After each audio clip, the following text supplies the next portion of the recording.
creativity is moving away from the centers and outside. The key things is to protect their work in a way. Cities are no longer the best environment to have a creative practice, to feel nurtured, to have enough freedom to experiment. People are really questioning what they want to do with their life and what makes a meaningful life. And I think there's also this kind of yearning for reconnecting with nature more, or living in real community again, you know. And I think those things are easier outside the city. Hello and welcome to another episode of Tiny Farm Friends podcast. And our guest today is Karen Rosenkranz. She's a trend forecaster, an ethnographer, and the author of the book The City Quitters, which changed our lives for good. She has played a pivotal role in our life, transitioning from city to the countryside, and she was kind enough to agree to give us an interview for a previous blog, Tiny AF, when the website even did not exist. So thank you, Karen, for inspiring us through your books and through our conversations in the past 3 years. It's always a privilege to talk to you, and thank you for joining us on the podcast today. So could you please introduce yourself in your own words and tell us about your background to our listeners, and also tell us, what does a trend forecaster do? Well, hello. Thanks for having me. Thanks for this very flattering introduction. Well, I'm a trend forecaster. I'm a designer, industrial designer by training, but I was always more interested in like the research phase or the concept stage of the design process. So I kind of naturally gravitated towards the front end of the process, and started doing ethnography and trend forecasting a good while ago in an agency in London. And since about 10 years, I'm working independently as a freelancer, consultant, and help brands to kind of make sense of what's going on in society and culture, and how that applies to their product or brand or service or whatever they're developing. And as part of that process, I guess that's also how I stumbled across the theme that would become the book City Quitters, where I noticed in my immediate network that people working in creative industries were suddenly leaving cities. And at the time, I think 2015 is when the idea kind of came to me. That was a very new idea, or a very kind of countercultural move. So I started to investigate and research that, and that kind of culminated in the book, and I'm still working on the topic. And that's also how we met, I guess. And it's great to hear that my book played a tiny little role in your decision and how you're like now shaping your life. That's great to hear. Yeah, I came across your book while trying to find a gift for a couple friend who also had the aspiration to move to the mountains, and it was an engagement gift for them. And that's how I also read the book and got inspired. And not only us, I think they also moved to the mountains. So it's like two great case studies that like inspired from the book. So the book revolves around the lives of people who have quit cities, right? So why do you believe that the future belongs to the countryside? Well, that's a bold statement. The future belongs to the countryside, but I think it's like a shift that's happening, where it's not that cities are not going to be important anymore, but they play a less influential role. I'd say there's going to be more of a balance where it's just the bigger theme of decentralization that's happening in other industry or other realms, like the online world, for example, as well, where kind of power and influence and also creativity is moving away from the centers and outside. And I think, well, my point of view is, especially coming from a creative background, because that's what I know and that's where I work in, that I think cities are no longer the best environment to have a creative practice, to feel nurtured, to have enough freedom to experiment. I mean, financial pressure is an obvious reason, but also cities being so dense, so crowded, so we're almost too stimulating. So I think there's a shift happening, that that people look for something else, for to gain that space again, that freedom that might have that had existed in cities maybe 20 years ago or before that as well, where there were parts of the town where you could play, where you could experiment, where there was cheap studios to rent. But I think that's more and more diminishing, and that's why I think people are looking elsewhere to find those places. And do you think that this trend has got accelerated during the pandemic?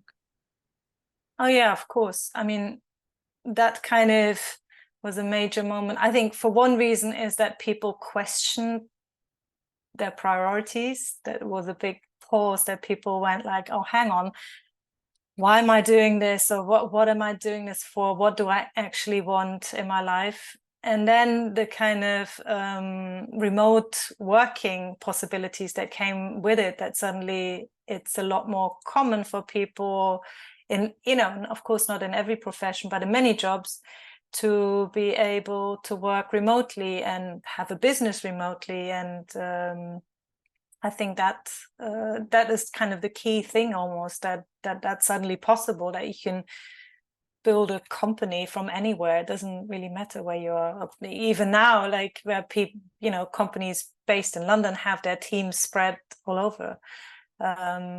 So yeah, I think COVID was a big accelerator for that trend. But I think it's also the kind of the big questioning of, and I think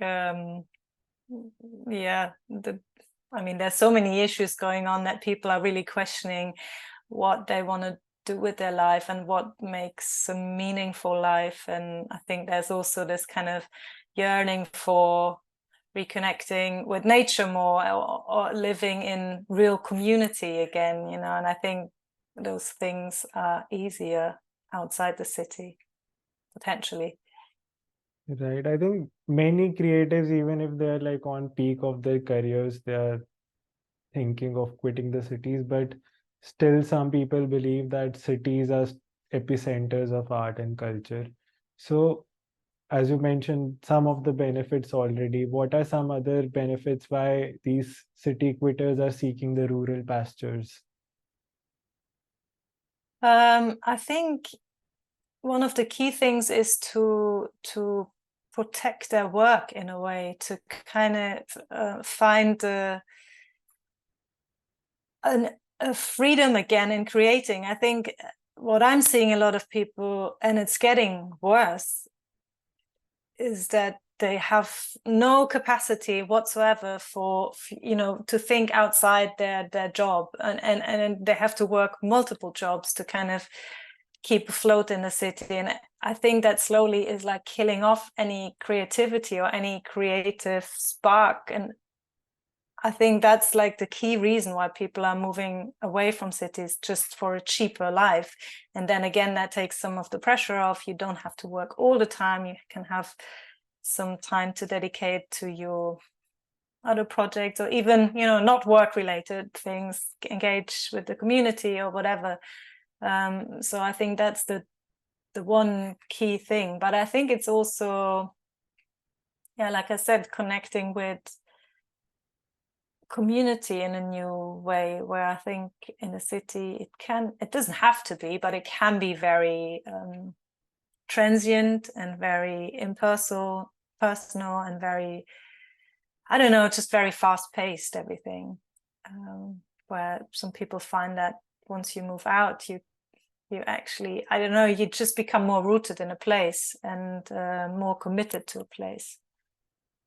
Right. And Did you spot any common trends, maybe in the choice of location or the kind of creative work that they were doing in the stories that you documented? No, I think that's, well, in terms of the place, I think that's really personal. Often it's like a place that people have some connection to. Either they grew up near there or they have some friends or family already there. So I think that's like an obvious reason you would pick a place. But sometimes it's really random. People just just find a place on the map and it's like, okay, let's go there. Yeah, I don't know, I couldn't say, but I definitely see, like now in the UK, that there are these hubs emerging, like certain areas where a lot of people are moving to, whether one place is known for the music scene or the art scene or whatever. There are certain places that seem to, once there is a kind of tiny little scene, it attracts more and more people I think that's then the kind of the people that follow it, but then you have also the kind of total pioneers, maybe like yourself, who just go somewhere and they're the first ones to be there, and and that takes a lot of guts, I think, to do that. Right. Thank you for saying that. So we both know that this whole process of transitioning is not an overnight event. So in your stories, what do you think people were facing? Like, what were the challenges that people faced, and how long did they take to make this transition? A common one is that they realize, okay, suddenly I have to deal with a lot of different kind of people. We tend to think that cities are so diverse and such a melting pot, and yeah, it's true overall, but how we live our lives is often very kind of in our bubble with our like-minded people and friends, that we interact with, are often have similar opinions on the big, on politics or whatever, or how they live their lives is very similar to us. And then you move to a smaller place and you're suddenly faced with people from different backgrounds, different ages, different political views, and it can be quite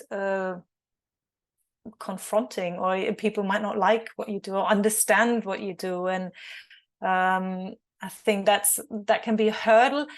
I think if you persevere and keep going and trying to engage with that, it can also be very rewarding, because you suddenly go like, it's really refreshing to have a conversation with that person or that person, and they're coming from a totally different point of view, and actually I'm gaining something from that experience, and it's a nice exchange. But I think it can also be challenging, and if people don't understand what you're trying to do there. So that's a very common theme. But yeah, I think it just takes time to really then engage with that and find your place in a community. So it's not an overnight thing, and it's not potentially also not an easy thing, but I think also what happens often when people might take their work with them, so they're living somewhere else, but they still have their job, their city job, and that after a while they find, actually, I want to shift my work as well. I want to get involved here. I don't want to have like these two disjointed things going on. So what can I do to actually be more local in my work as well? Right. I think it's a process in itself, because I feel if you move to a location, especially where there are indigenous communities, they'll always find you as an outsider. For us also, I think it was a process.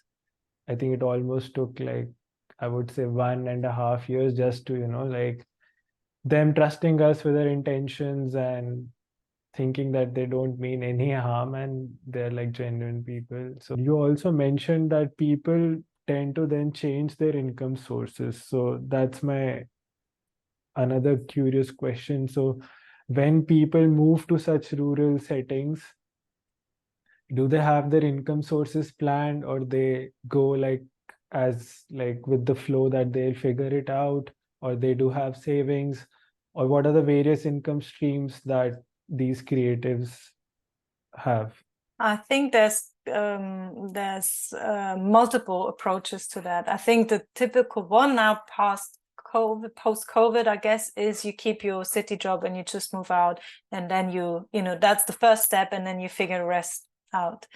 But there's also people who just wanna, I don't know, maybe shift their line of work a little bit, wanna do more with their hands. I mean, that's a common thing.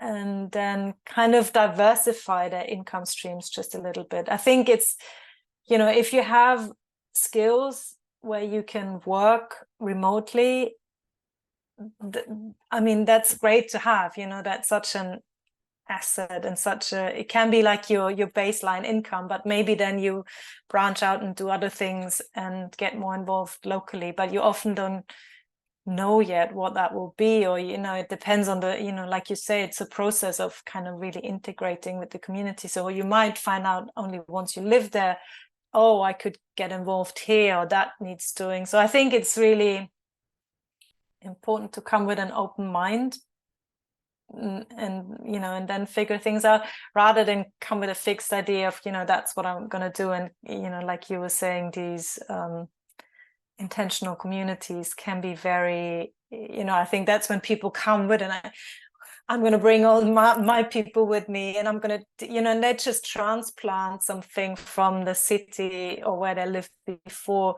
to a place that they don't know, that to people that they don't have a relationship with yet. So I think that can be very tricky. Right. So can you share some of your favorite stories from your research? Well, that's a tricky one. I mean, I really admire your story. What, you know, what you're doing, I think is amazing. And to me, it's like on a totally different scale where you know, I mean, only just to get to the place, having to cross a river where there's no bridge, all of that, you know, like, I think the people that I've covered in my book, mainly, they're all, you know, they're so easy and convenient, you know, they have a lot more comfort in their new lives compared to what you're doing. But I don't know, it's tricky. I mean, I really like a couple, they're called Preziada. They live in Sardinia, and they come from like fashion and art backgrounds, and they are working. I mean, I visited them a while ago, and they're living really, really remotely.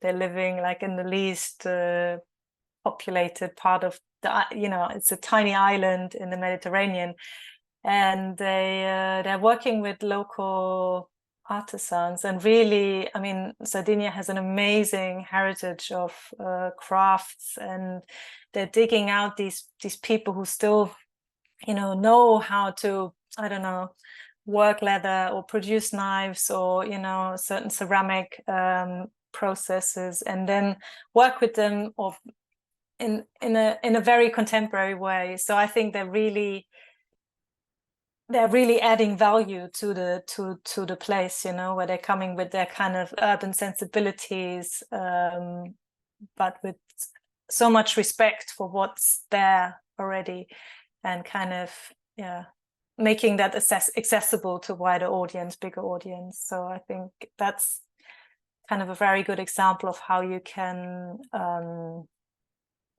you know, contribute with your skills that you've learned in the city to a very rural place. Yeah. Interesting. And like, since you mentioned Sardinia, I would like to say I remember like 2 years back we were having such a Zoom call, and I was manifesting Rishikesh that time, and we were sharing the mind map. And recently I've been having this, I don't know, epiphanies that my next countryside stint, I would want to be in Sardinia somehow. I don't know how that would be possible, but like I think every time I talk to, I am able to manifest. So I'm just putting it out there in the universe and would like to get in touch with these people. Yeah, I think Sardinia sounds very fascinating, and there are those €1 house Yeah. examples, but I don't know how true they are. And it definitely is the place where people would want to go, and they talk about it in Blue Zones, the new documentary on Netflix, how living in such environments where you have to climb daily can also like help your health. So there are definitely Mm. benefits like moving to countryside. So brings me to my next question. How does, like this physical work or like day-to-day life and being so close to nature influence the creative work of these creatives? I think it's very beneficial, and I think it's something that we, completely lost and completely lack in urban life, the physicality of it. I mean, yeah, people go to the gym instead, but I think if you can incorporate it in your day to day, it has a totally different effect. And it's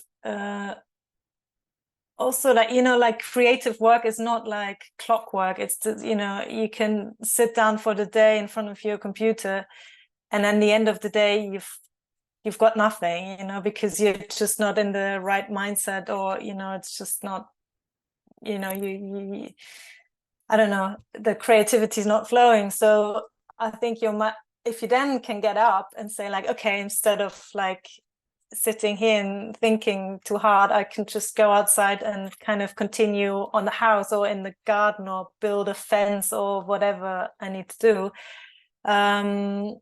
It's very beneficial, it just like clears the mind. You're physically tired, that's I think also something we're like mentally tired in the city because we're so stimulated, but we're not physically tired often. And I think to have that balance, to have that opportunity to work with your body and be in your body, is just really good. It's just a human need, and I think we've completely kind of lost that and steered away from that. But I think it can be challenging also, like people are faced with new problems and new, I don't know, there was this guy in the UK somewhere that suddenly there were cows in his backyard, and then he had to figure out how to build a fence. Or like wild pigs is a big problem all over Europe, and having to deal with that. And you coming from the city, you don't know how.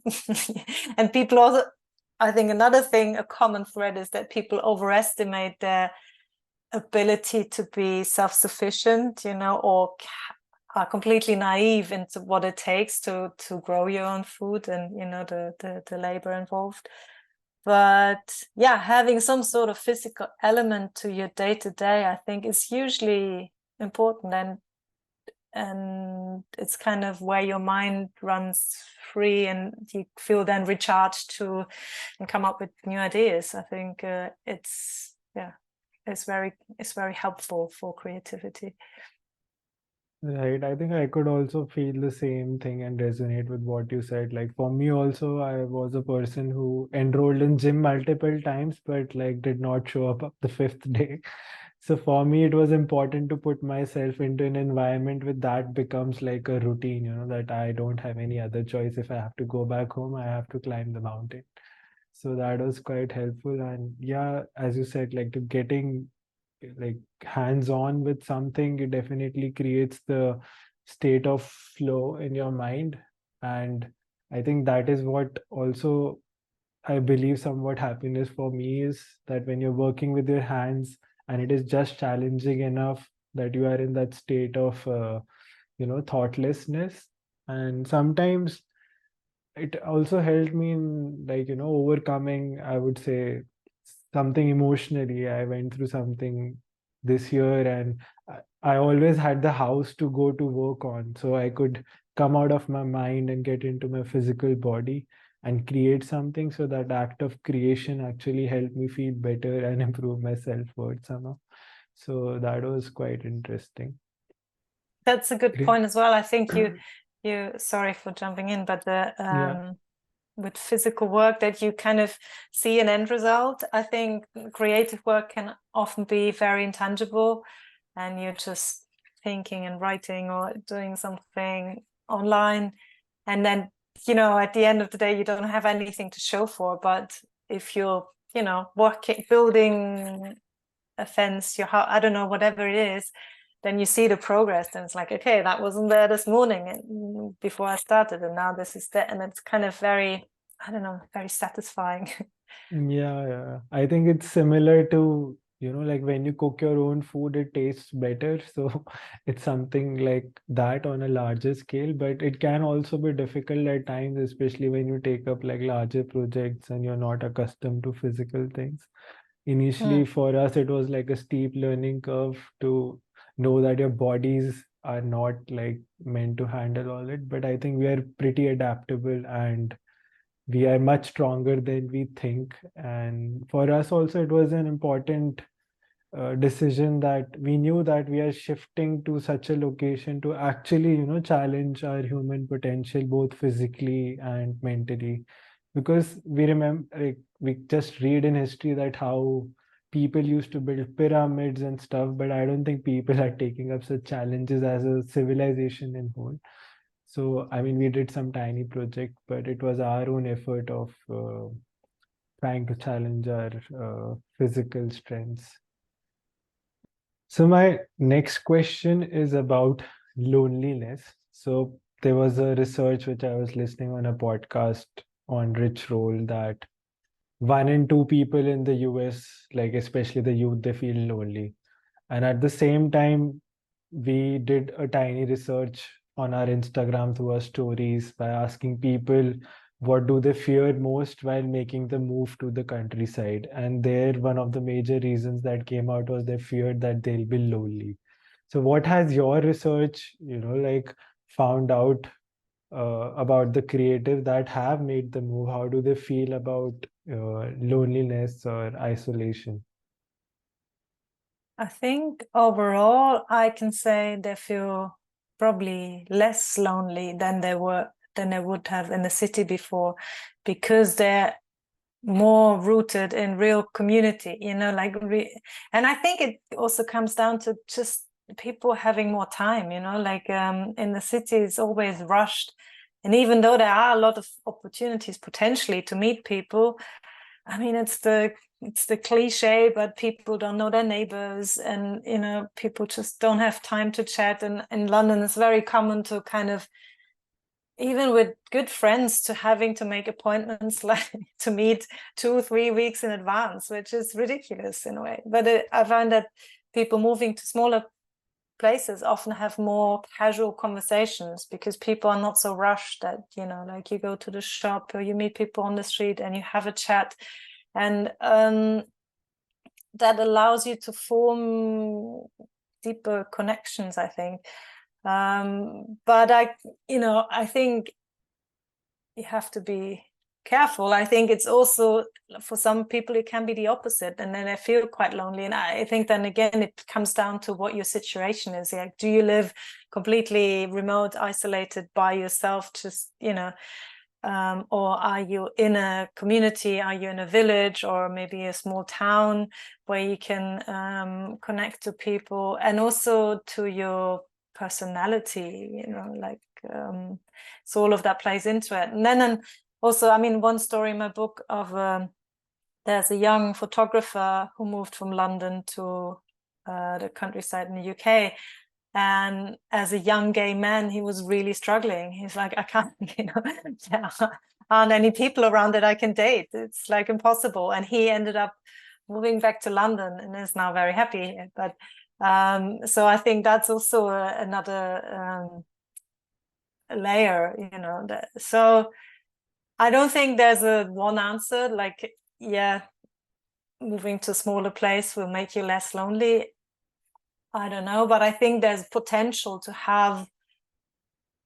feel more in community with the people than you might be in a city. And I think it also has, like I mentioned earlier, to do with this transience in a city, that people move on, like you might form friendships and then the people leave and move elsewhere, whereas in more smaller places, the turnaround is not so fast, or people tend to settle there for longer. So I think you can build relationships long term. What do people who have made the move to the countryside miss the most about city? One thing you already mentioned, like for someone who it did not work out. But what are some other things that they miss about the city? I think often very banal things like good takeaway food, international cuisine, things like that. But I think there's nothing so significant that you couldn't get in like a once in a while visit to the city.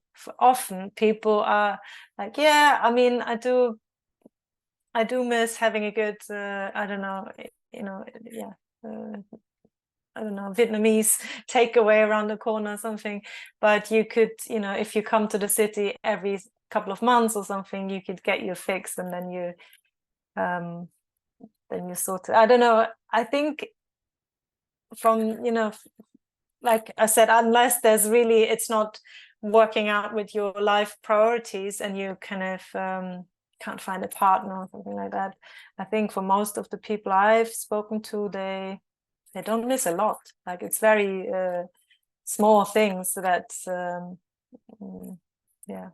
Right. I think I also agree to the part of missing international cuisine because I remember first year I was telling all my friends, why do you want to live in the city? Cities are bad and all that, like this totally rebel.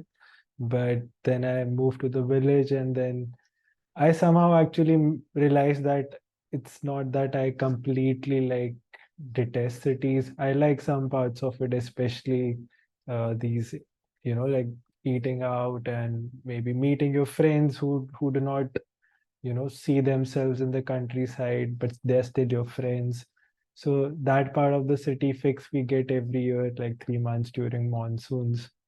And I also can always remember the part, I know it was some part of the story that someone mentioned that when you come back to the city after living in the countryside, you start appreciating it more. You start noticing all the different layers of the city which you were actually taking for granted. So that also I think I observed, like all the layers, especially in Indian cities, there are so many layers from the informal to formal. So that was exciting, and I don't take anything for granted now. Like even the hot showers or even a WC for that matter with a Wi-Fi connection feels so good. Now to talk about people who want to make that move, but they have fears of making that move. So what do you think, have you got a chance to research these kind of people who want to make such a move, and what are the major fears stopping them, and what would be your advice from the stories that you documented to help them overcome those challenges? Well, I guess that most of the people that I've been speaking to have already made that shift. But I think a common fear is like we've discussed, that they feel lonely, isolate. I think another fear is that you won't get any work anymore if you're not like in the circles in the city, being seen, networking and so on, that people forget about you. But I think I mean, ultimately, it's about your priorities, like what is really important to you, and then kind of just making that happen. And there's always ways. I mean, I think like it's getting easier and easier to be, to stay in those circles and stay connected. We've got all the tools for it, really. And I think what helps often people is to see it as an experiment. It doesn't need to be forever. It doesn't mean like, oh, you go there and there's no way back. The city is always there. You can always come back, but why not try it? And if you don't try it, you'll never know what it will be like. And you could, I don't know, set yourself a time limit, say like, okay, I'm going to try this for a year. If I don't feel like it after a year, then maybe I need to make adjustments again. But I think to approach it as something, as more of an experiment or an exploration rather than a definite, that's gonna be where I spend the rest of my life, So in that then, that then means that you probably maybe move somewhere and just rent somewhere rather than, you know, buying a place somewhere, if that's even a consideration. But, you know, maybe try and live somewhere first and see how you like the place, how you fit into the community, and then, you know, after a while you can make maybe more long-term plans. But I think that's a good mindset, to just approach it as a trial period. I think that's a great advice, and I'm glad I took this advice of yours, because I remember this line you had mentioned when I interviewed for a blog was, try it out and you can always come back to city if it doesn't work out. And I'm grateful that it did work out for us. And I have also known people now in the circles who have tried different kinds of settings, you know, like maybe joining a community, but it did not work out for them. But that doesn't mean it's the end of the road. I think there are lessons there, and they could take those lessons into, you know, making the shift to another place. So as you say, it could be a single experiment or multiple experiments, like how it is in life. So Karen, thank you so much for like coming on this podcast. It's always a privilege to talk to you. And before we end this podcast, I want to congratulate you for launching your newsletter. And I'm also curious what it is about. And if somebody wants to connect with you, where can that person connect? Well, first of all, thanks for having me. I can only return and say it's really nice to talk to you, and because it's such a, I think, unique perspective, you know, a non-European view on what this is like living in the countryside with totally different challenges culturally, and I think, you know, nature wise, what you're dealing with. So I'm always really curious to hear your progress. Yes, my newsletter is on Substack. It's City Quitters. If you look for City Quitters Substack, I'm also on Instagram. Now again, I've been very quiet, but I'm picking it up again. So that's also City Quitters on Instagram. So that's the main two things.